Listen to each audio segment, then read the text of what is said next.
오늘 우리에게 주신 하나님 말씀 시편 96편 시편 96편 1절부터 13절까지 말씀이고요. 지금 읽는 것은 1절부터 5절까지만 읽겠습니다. 1절부터 5절까지 우리 한 목소리로 천천히 같이 읽겠습니다. 시작. 새 노래로 여호와께 노래하라. 온 땅이여 여호와께 노래할지어다. 여호와께 노래하여 그의 이름을 송축하며 그의 구원을 날마다 전파할지어다. 그의 영광을 백성들 가운데에 그의 기이한 행적을 만민 가운데에 선포할지어다. 여호와는 위대하시니 지극히 찬양할 것이요 모든 신들보다 경외할 것이며 만국의 모든 신들은 우상들이지만 여호와께서는 하늘을 지으셨음이로다. 아멘. 네, 오늘 시편 96편은 인간들뿐만 아니라 만물이 하나님을 찬양하고 있음을 노래하고 있습니다. 1절은 새 노래로 여호와께 노래하라 권면하죠. 왜 하나님께 찬양할 때 새 노래로 찬양하라고 하느냐? 왜냐하면 여호와 하나님이 날마다 새로운 하나님이기 때문입니다. 예레미야 예가 3장 22절 23절에는요. 여호와의 인자와 긍휼이 무궁하심으로 우리가 진멸되지 아니함이니이다. 그 이유가 무엇이냐? 23절의 말씀이에요. 이것들이 여호와의 인자와 긍휼이 아침마다 새롭다. 이렇게 고백합니다. 하나님의 긍휼은 어제의 긍휼이 이어질 뿐 아니라 오늘 아침에는 새로운 하나님의 긍휼을 우리에게 베풀어 주신다는 것입니다. 그래서 우리가 멸망하지 않고 오늘을 살아가고 있는 거죠. 그러니 찬양하지 않을 수 없는 것이고 오늘 새로운 은혜를 입었으니 새로운 노래로 찬양해야 하는 것입니다. 새 노래로 찬양할 뿐 아니라 2절은요. 그의 구원을 날마다 전파하라. 3절은 그의 기이한 행적을 만민 가운데 선포하라. 4절 하나님의 위대하심을 찬양하고 5절에 하늘을 지으신 하나님. 여기 하늘은 창세기 1장 1절에 샤마임으로 기록된 그 하늘을 말합니다. 우리가 바라보는 저 푸른 하늘이 아니에요. 여러분 위에 한번 쳐다보세요. 저기 구름 보이시죠? 하늘 파란 하늘과 구름. 저 하늘을 얘기하는 거 아닙니다. 저 하늘을 얘기하는 게 아니라 영어로는 heaven, 하나님의 천국을 말하는 거예요. 하나님이 하늘을 지으신 이유, 천국을 만드신 이유가 분명하죠. 하나님의 백성들의 안식처로 만든 겁니다. 예수님도 요한복음 14장 2절에서 예수님 자신이 하나님의 나라로 가는 것은 이 하나님의 천국을 예비하러 간다고 말씀하셨어요. 이 하나님의 나라 천국이 어떤 사람들의 것이냐? 새 노래로 하나님을 찬양하는 자들의 처소가 된다는 거죠. 그래서 6절 이하에는 계속해서 하나님을 찬양하고 영광을 돌리라고 권면합니다. 6절을 보십시오. 존귀와 위엄, 능력과 아름다움을 찬양하고 7절 만국의 족속들아 영광과 권능을 여호와께 돌리라.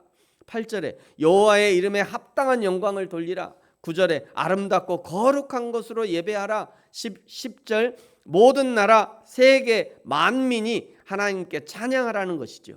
11절에 하늘은 기뻐하고 땅은 즐거워하며 바다와 거기 충만한 것이 외치고 12절 밭과 그 가운데 있는 모든 것은 즐거워할지어다. 그때 숲의 모든 나무들은 여호와 앞에서 즐거이 노래할 것이다. 이 부분은 13절에 그가 임하시되 땅을 심판하고 세계를 심판하고 백성을 심판하실 것이다. 여기 심판은 창조 세계의 회복과 연결됩니다. 아담의 범죄 이후에요. 인간만 고통을 받는 것이 아니라 창조 세계가 함께 고통을 받고 있죠. 창세기 3장 17절 18절에 보면요. 땅은 너로 말미암아, 범죄한 아담으로 말미암아 이런 의미죠. 땅은 너로 말미암아 저주를 받을 것이다. 땅이 저주받은 것은요. 사람 때문이에요. 원래는 그냥 씨만 심어도 막 이렇게 막 사람만 하고 사람 머리통만한 포도알이 막 주렁주렁 열려야 되는데 사람 때문에 사람이 범죄해가지고 땅이 저주를 받았잖아요. 그 얘기를 하는 겁니다. 너로 말미암아 저주를 받고 너는 내 평생에 수고하여 그 소사를 먹으리라. 평생 수고해도 그냥 눈곱만큼밖에 안 나오잖아요.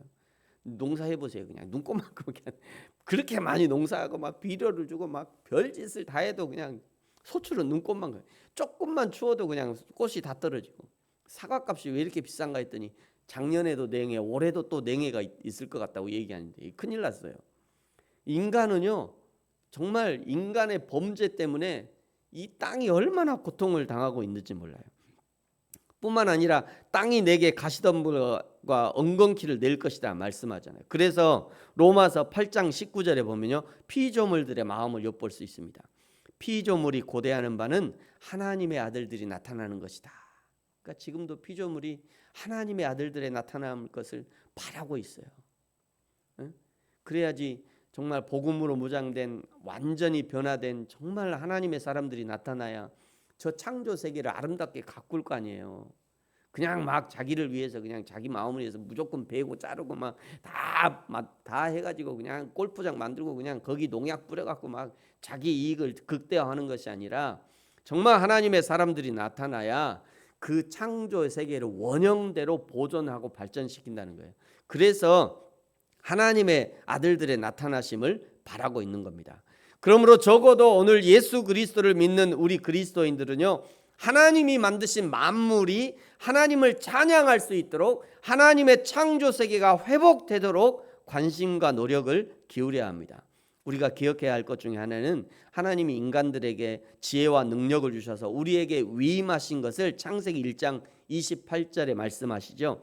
하나님이 그들에게 복을 주시며 하나님이 그들에게 이르시되 생육하고 번성하여 땅에 충만하라 땅을 정복하라 바다의 물고기와 하늘의 새와 땅에 움직이는 모든 생물을 다스리라 땅에 충만하고 땅을 정복하고 모든 생물을 다스리라 이렇게 하셨는데 이 명령은 그저 저 산과 들과 바다와 물고기만 한정한 것이 아니라 이 세상이 하나님이 원하시는 세상으로 운영되도록 그 역할을 하라는 거죠. 사회는 정의로워야 합니다. 사람과 사람의 관계는 사랑하면서도 예의와 법도를 지켜야 하는 거죠. 아직 하나님을 알지 못하는 사람들에게는 하나님을 알려야 하고 하나님을 섬기도록 도와야 합니다. 그것을 우리는 전도라고 하는 거죠. 그래야만 1절에서 말씀하시는 새 노래로 하나님을 찬양할 수 있는 거예요. 새 노래는 무엇일까요? 가사나 악보가 새롭다고 새로운 노래가 아니죠. 새로운 마음으로 하나님을 노래하라는 뜻입니다. 하나님께 대한 새로운 인식, 새로운 이해, 새로운 믿음을 가지고 그것도 날마다 하나님을 새롭게 인식하고 새롭게 찬양하고 새롭게 하나님을 인식하고 믿음으로 그런 마음으로 하나님을 찬양하라는 거예요. 사랑하는 성도 여러분, 저와 여러분이 하나님을 향한 새 마음, 새 고백, 새 믿음을 통해서 여호와 하나님이 기뻐하시는 노래로 날마다 영광을 올려드리는 저와 여러분이 되어지기를 예수님의 이름으로 축복합니다. 기도하겠습니다. 하나님 아버지 감사합니다. 새 노래로 여호와 하나님을 찬양하기 원하시는 그 하나님의 마음을 알아.